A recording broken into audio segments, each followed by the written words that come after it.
श्री गणेशाय नमः। आप अपने बच्चों को पढ़ाई में तेज करना चाहते हैं, विद्वान बनाना चाहते हैं, तो उन्हें सरस्वती का वरदान बहुत आसानी से प्राप्त हो सकता है। आप जिस गांव में रहते हैं या जिस शहर में रहते हैं, वहां नजदीक किसी भी गांव में शिव मंदिर जरूर होगा। शिव मंदिर हमने कहा है, घर के शिव जी को हमने नहीं कहा है। शिव मंदिर जाइएगा और वर्ष में 12 महीना में 2 बार आपको अखंड दीपक जलाना है। एक मिट्टी का दीपक ले जाइएगा और साथ में हम सामग्री बता रहे हैं वह लेके जाइएगा। वर्ष में 2 बार 12 दिन आपको शिव मंदिर के गर्भगृह या परिसर में 12 दिन सरसों तेल का अखंड दीपक जलवाना है। और वह दीपक के नजदीक आलू को सरस्वती कहा गया है। एक आलू रख दीजिएगा और एक हल्दी का गोटा रख दीजिएगा उसके नीचे। देखिए यह है हल्दी का गोटा, जितना ज्यादा रख सको उतना अच्छा, 10-5 पीस भी रख दीजिएगा। रखने के बाद 3 बार आप गर्भगृह में ताली बजाइएगा और शिव महाकाल को बोलिएगा, महाकाल शिव, हमारे बच्चों का नाम ये है और इन्हें सरस्वती का वरदान दीजिए। इतना आपको बोलना है। नंबर 2, फिर आपको कब इस तरह शिवलिंग गर्भगृह या मंदिर परिसर में अखंड दीपक जलाना है? जब बच्चों का एग्जाम हो। एग्जाम जितना दिन तक होगा, एग्जाम तारीख से 2-3 दिन पहले प्रज्वलित करवा दीजिएगा। 100% बोल रहा हूं, आपको कोई ट्यूशन का जरूरत नहीं है। और आप जिस गांव में रहते हैं, आवारा कुत्ता को जितना ज्यादा हो सके कुछ भी खाने के लिए दीजिए, चाहे बिस्कुट हो चाहे रोटी। और आपके बच्चे जहां पढ़ाई करते हैं उनको बोलिएगा कि आवारा कुत्ता को कुछ भी खाने के लिए देते रहें। और हमने जो बताया आपको, ये बिना खर्चा का मैंने आपको सिस्टम बता दिया। 100% रिजल्ट आएगा। आपने एक नाम सुना होगा या नहीं सुना तो आज सुनिए। पंडित श्री राम शर्मा आचार्य, जो कि गायत्री मिशन के संस्थापक, उन्होंने एक अखंड दीपक जलाया था। तब उनका उम्र था शायद 16 या 18 साल। उसी अखंड दीपक के शक्ति से उन्होंने संपूर्ण विश्व को गायत्री महामंत्र दे के दिखा दिया, यज्ञ करवा के दिखा दिया, महिलाओं को तेज करके दिखा दिया उन्होंने। आज गायत्री मिशन से जितना भी महिलाएं जुड़ी हुई हैं, सब अपने हाथों से अपने घर में यज्ञ करते हैं, हवन यज्ञ। गायत्री महामंत्र ये गुप्त रखा गया था। ओम भूर्भुवः स्वः तत्सवितुर्वरेण्यं भर्गो देवस्य धीमहि धियो यो नः प्रचोदयात्। पंडित श्री राम शर्मा आचार्य जी ने अखंड दीपक के शक्ति से पूरे विश्व को दिखा दिया। आपका पूरा जीवनी का खेल है अग्नि और जल। आपका आत्मा 2 तत्व से है, अग्नि तत्व और जल तत्व। शरीर आपके 5 तत्व से हैं, अग्नि तत्व, जल तत्व, वायु तत्व, पृथ्वी तत्व, आकाश तत्व। अग्नि और जल। आपके पितृदेवता 2 तत्व से हैं, अग्नि तत्व, जल तत्व। आप जिस घर में, जिस मकान में, जिस कारखाना में, जिस ऑफिस में बैठते हैं, उसके नीचे जो वास्तु देवता है वह रिचार्जेबल है। रिचार्ज करना पड़ता है उनको। रिचार्ज कैसे करो? अपने क्षेत्र के किसी भी शिव मंदिर परिसर या गर्भगृह में सरसों तेल का अखंड दीपक जलाइए और हमने जो कहा एक हल्दी का गोटा रख दीजिए और अपने हाथों से आप जल चढ़ाइए। आप जितना ज्यादा जल चढ़ाएंगी उतना आपके घर का जो वास्तु देवता जल तत्व हैं जागृत होंगे। सरसों तेल का अखंड दीपक जितना ज्यादा आप लंबा समय तक जलाएंगे उतना ज्यादा आपके घर के वास्तु देवता रिचार्ज होंगे, रिचार्जेबल हैं। ये मेरा नाम है सुनील मित्तल, 10 महाविद्या का तंत्र शास्त्री हूं। अब मैं जो प्रवचन दूंगा ठोक ठटोर के दूंगा। आप जिस गांव में रहते हैं आपने इतना पूजन पाठ, इतना धर्म कर्म सब कुछ किया, काम क्यों नहीं दे रहा है? क्योंकि आपके गांव का जो मिट्टी, जो जमीन है वह रिचार्जेबल नहीं है, वह सुप्त हो चुका है, जो दब चुका है। और यही कारण से हमारे ऋषि मुनियों ने कहा कि हर वर्ष गांव में नवग्रह का यज्ञ करवाएं गोत्र और नाम से, विष्णु महायज्ञ करवाएं गोत्र और नाम से, गायत्री महायज्ञ करवाएं गोत्र और नाम से, और 10 महाविद्या बगड़ामुखी का यज्ञ करवाएं गोत्र और नाम से। आपके गांव और शहर में यज्ञ होता रहेगा तो आपके गांव का जो वास्तु है, वास्तु देवता, वो रिचार्ज हो जाएंगे। रिचार्ज होते ही गांव, पूरा गांव का हर एक व्यक्ति सुख शांति धन धान्य आयु आरोग्य प्रदान करेगा, प्राप्त करेगा। और कोई भी आप हवन यज्ञ करें, चाहे घर में करें, चाहे मंदिर में, चाहे नवरात्रि, कहीं भी कुछ इंपॉर्टेंट सामग्री मिलाना जरूरी है। चाहे शिव मंदिर में भी आप जल चढ़ाते हैं तो ये सब सामग्री जल में डलेगा। कर्पूर, हवन यज्ञ जो सामग्री होगा उसमें पूरा पूजन कर्पूर का सुगंध रहेगा। और गेहूं, गहमा और पीली सरसों, सभी मंत्र को सिद्ध करने का ताकत है पीली सरसों में। येलो मस्टर्ड, ये लाखों वर्ष पुराना वेद शास्त्र है। आप जब तक आपके घर के वास्तु देवता को जागरूक नहीं करेंगे, आप जितना मेहनत कीजिए, मेहनत करने वाला इंसान तो जीवन भर गरीब रहता है।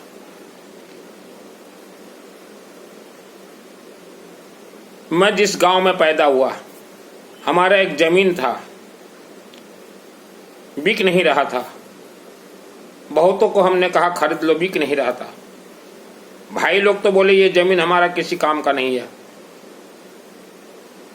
तो हमने अनेक धार्मिक संस्था को कहा कि ले जाओ, कुछ बना लो, फ्री में दे देंगे। धार्मिक संस्थाओं ने भी नहीं लिया।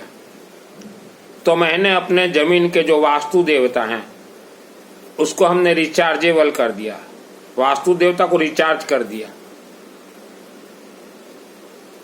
शिव मंदिर में गया, गौरी शंकर मंदिर, सरसों तेल का अखंड दीपक और जल में अपने हाथ से चढ़ाता गया। जल के अंदर मिलाया था पीली सरसों, गेहूं, कर्पूर और येलो मस्टर्ड, ये सब मिलाया था। तो वहां से जो है हमारे जमीन के वास्तु देवता रिचार्ज हो गए। रिचार्ज होते ही जो आदमी जमीन को देख नहीं रहा था, पूछ नहीं रहा था, भागे भागे आए मेरे पास, बोले सुनील भाई यह जमीन हम खरीदेंगे। तो जमीन तो था डिसमिल 5000 का। मैंने बोला 55,000 रुपया डिसमिल लूंगा, क्योंकि मुझे मालूम है मैंने रिचार्ज किया, कोई पंडित संडित जरूरत नहीं है। तो भाई बोले, वर्मा जी बोले 52,500 में डाउन कर लो। मैं बोला ठीक है। आके पिताजी को बोला कि मैंने बेच दिया है जमीन, कुछ टुकड़ा 52,500। तो पिताजी का दिमाग काम नहीं किया कि ये सुनील कैसे बेच दिया। भाइयों का दिमाग काम नहीं किया कि इतने महंगे में कैसे बेच दिया। तो ये होता है सब कुछ खेल। मैं अपने से किसी को नहीं जोड़ता। आपके जीवन में जैसा भी बीमारी हो, जो मैंने सिस्टम बतलाया आप कीजिए। और 33 कोटि देवी देवता को अग्नि लगता, अखंड दीपक यज्ञ, क्योंकि उनका खाने का मुख्य यही है। जल चढ़ता है और जो नींबू आता ना, लेमन, उसमें थोड़ा सरसों तेल लगा दीजिए और ओम नमः शिवाय, ओम नमः शिवाय, ओम नमः शिवाय चढ़ा दीजिए साल में एक बार भी। आपका घर परिवार हरा भरा रहेगा। किसी ने आपका जन्म कुंडली देखा होगा, बोल दिया होगा कि मृत्यु योग है। ये काशी और बनारस वृंदावन वाले, इनका काम ही यही है। जिसका जन्म कुंडली देखें बोल देंगे कि मृत्यु योग है। डरने का जरूरत नहीं है। नींबू चढ़ाइए, अखंड दीपक जलाइए। और जिसका मृत्यु योग है, ऐसा 1100 तांबा नाग और नागिन, ये 1 किलो के अंदर आएगा। शिव मंदिर में ले जाकर चढ़ा दीजिए। चाहे बीमार आदमी बीमारी से परेशान है तो चढ़ा दीजिए। कम से कम उसका मृत्यु योग तो टल जाएगा। तांबा नाग नागिन चढ़ाने से क्या होता है पूछ लीजिए। तो जो भी खेल है अग्नि में है। आप अगर सोचो कि हम घर में बैठे रहेंगे, जो करेंगे, हमारे गुरुजी कुछ नहीं कर सकते। गुरुजी के गुरुजी के गुरुजी के गुरुजी के गुरुजी के बाप हैं शिव महाकाल। आप जिस धरती पे रहते हैं, पृथ्वी धरती पे, यह शिव जी का धरती है। कलयुग ये राक्षसी शक्तियों का युग है। जितने भी व्यक्ति आपके शहर में हार्ट अटैक से मरे हैं, रात को सोते सोते मर गए, उन्हें राक्षसी शक्तियों ने मारा है। उनके आत्मा को आप बुलाइए और बात कीजिए कैसे मरे, तो बोलेंगे हमें राक्षसी शक्ति ने मारा है। और यही कारण से मेरे प्रवचन में मैंने बार बार कहा है, कहीं भी हवन यज्ञ होता हो, वहां का राख जो होता है ना, हवन का राख, वो अभिमंत्रित राख है। घर में ले आइए, नहाने के पानी में हर रोज थोड़ा डालिए और अपने नाभि में नहाने के बाद और रात को सोने से पहले थोड़ा भी जरूर लगाइए। अपने बच्चों को भी बोलिए लगाइए। आप अगर सोचो हमारे पितृ देवी देवता हमारा रक्षा कर देंगे, कोई नहीं करेंगे। आपके आत्मा का कनेक्ट उपवास से नहीं है, ये प्रवचन से नहीं है। और 33 कोटि देवी देवता के शरीर में एक भी, ये गौ माता का शरीर में एक भी देवी देवता नहीं है। ये जो हमें बतला रहे हैं 33 कोटि देवी देवता हैं, काशी और वृंदावन वाले झूठ बोल रहे हैं। यह भारत विश्व भूमि में 5000 वर्षों तक मानव बलि दिया गया। मैं कन्वर्टेड जैनियों को पूछना चाहता हूं, मानव बलि किसे दिया गया है? 1947 तक मानव बलि कैसे दिया जाता था?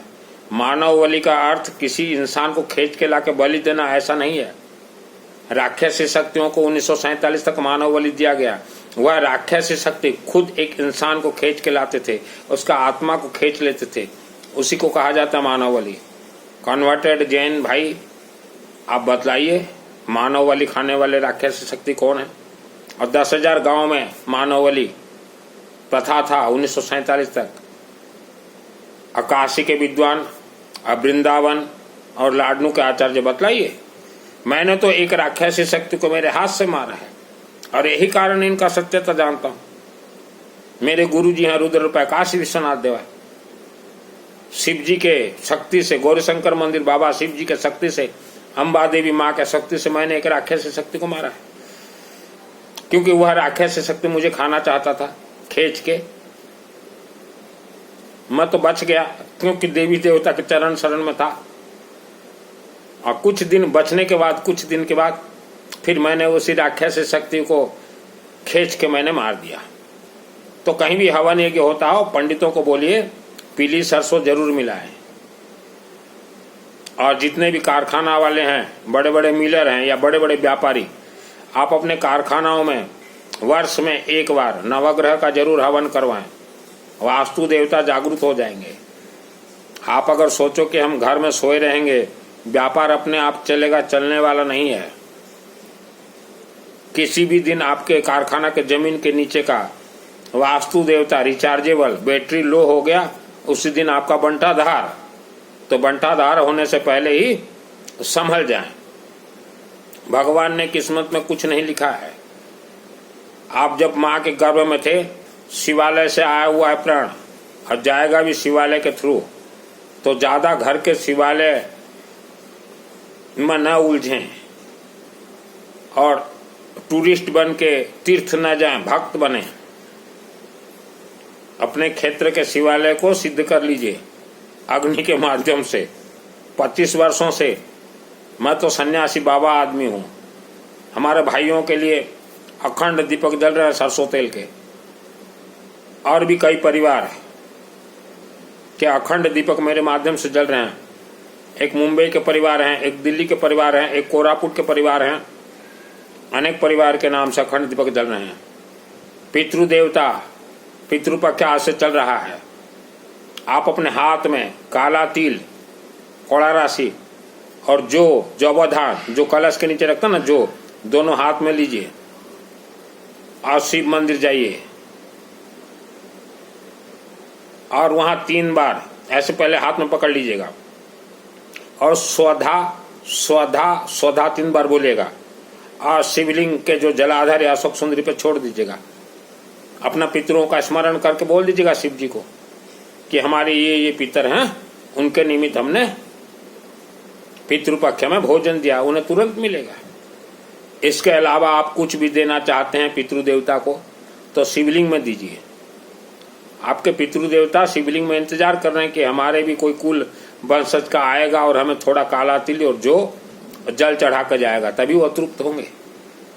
एक काशी के विद्वान जो बोल रहे हैं हमें भोजन खाने को दो, पितरों को मिलेगा, ये झूठ बोल रहे हैं। 3-4 जगह से आप बचे। अपना जन्म कुंडली किसी को न दिखाएं। अपने घर के वास्तु को रिचार्ज कीजिए। जन्म कुंडली किसी को न दिखाएं। पितृदेवता का नाम से घर में किसी को भोजन न करवाएं। अगर करवा भी देते हो आप भोजन, आपके पितृ तृप्त नहीं होंगे। पितृ को तो 2 ही चीज लगता है, काला तिल और जो। आज जाइए आप, आज गया जी बिहार में गया जी में आज गूंज रहा है स्वधा स्वधा स्वधा। गया जी फुल ट्रेंड हूँ। 1 महीना रह के आया था मैं, जब छोटा था, छोटे उम्र में सब ट्रेंड है मेरा। आत्मा इतना आसान नहीं है स्वर्ग जाना। आप किसी शिवालय को सिद्ध कर लेंगे तभी आत्मा जाएगा स्वर्ग। ये गोमाता का पूंछ को पकड़ के किसी का आत्मा स्वर्ग नहीं जाता। जन्म कुंडली किसी को न दिखाएं, पितृ के नाम से किसी को भोजन न दें, स्वर्ग जाने के लिए किसी को 1 पैसा न दें। एक काशी के विद्वान बोलते हैं कि हमें दान दो स्वर्ग जाओगे। वृंदावन वाले बोलते हैं हमें दान दो स्वर्ग जाओगे।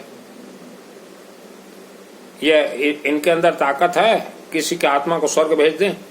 ये तो मरे आत्मा को देखें तो भाग जाएं। क्यों? काशी के विद्वान हो, तंत्र शास्त्री हो,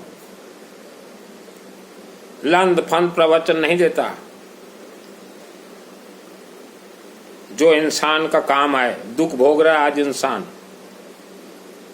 भारत विश्व के 10,000 गांव में मानव बलि प्रथा था सन 47 तक। आज भी वह राक्षस शक्ति मानव को खींच के खा रहे हैं। और यही कारण से हमने बार बार कहा कि जितना हो सके गायत्री महामंत्र जाप कीजिए, अपने बच्चों से जाप करवाए। मैं धर्म के उद्देश्य से गायत्री महामंत्र प्रचार नहीं करता। उन राक्षस शक्तियों से मानव का रक्षा हो। और यज्ञ जरूर करवाएं गांव में। अगर गांव वाले यज्ञ नहीं करवाते, शहर वाले यज्ञ नहीं करवाते, तो भारत के किसी भी शहर में आपके जानकारी में यज्ञ अगर होता हो तो वहां 1 कुंड रिजर्वेशन करवा दीजिए। पूरे 1 कुंड का जो खर्चा आएगा आपका आएगा। एक पंडित आपके नाम से आहुति देगा। आज भी राक्षस शक्तियों का उपद्रव है। और नवरात्र आएगा, आज दुर्गा देवी को नींबू का माला दीजिए और शिवलिंग में नींबू का माला दीजिए। नींबू का माला थोड़ा सरसों तेल लगा दीजिएगा और थोड़ा सिंदूर। शिव जी को भी चढ़ेगा और दुर्गा देवी के जितने मंत्र हैं, आपने हवन यज्ञ में जितने मंत्र डाला है, रिफाइनरी प्लांट में जाएगा मंत्र। और शिवलिंग जो है रिफाइनरी प्लांट है। आम आदमी बड़े ही आसानी से समझ सके वैसा प्रवचन देता हूं। धन कमाने के लिए मैंने संन्यास नहीं लिया। धन तो आज नहीं तो कल मेरे पास आएगा ही आएगा, क्योंकि शिव जी के कंट्रोल में है धन कुबेर देवता। आज शिव जी के कंट्रोल में है कनक धारा मंत्र। तो आज नहीं तो कल शिव जी कनक धारा मेरे लिए तो सिद्ध करेंगे ही करेंगे। अकाल सर्प दोष नहीं छूटता त्र्यंबकेश्वर से। 1100 नाग नागिन चढ़ा दीजिए। किसी भी शिवालय में पूजन दुकानदार को बोले 1100 दीजिए, उसके पास अगर नहीं है पोस्टल एड्रेस और पैसा भिजवा दीजिएगा, हम बाय पोस्ट भिजवा देंगे, आप चढ़ा दीजिए। प्रवचन जो दे रहे हैं आचार्य, एक कन्वर्टेड जैन वाले, आपके आचार्यों को पूछिए कि किस राक्षस शक्ति को मानव बलि दिया जाता था और राक्षस शक्ति आज उसका रूल क्या है, क्या कर रहा है।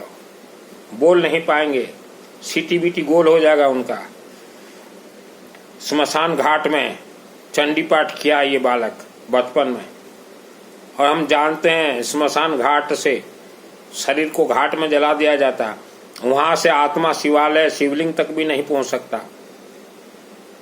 रास्ते पे ही राक्षस शक्ति खींच के रख लेंगे, बोलेंगे चल बेटा हमारे घर में कपड़ा धोना, नाई का काम करना, रसोई का काम करना, ये सब हाल होता है। हम जीवित इंसान जितने काम करते हैं पूरे राक्षस शक्ति उतने काम करते हैं। ये ऐसे अनाज चोरी करके ले जाएंगे आपके घर से भूत प्रेत राक्षस शक्ति, आपको मालूम भी नहीं चलेगा। जीवन भर आप कमाते रहो, कभी आपके घर में बरकत नहीं होगा। और यही कारण से हमने कहा हवन विभूति हार सूखे अनाज में और पानी में डाल दीजिए।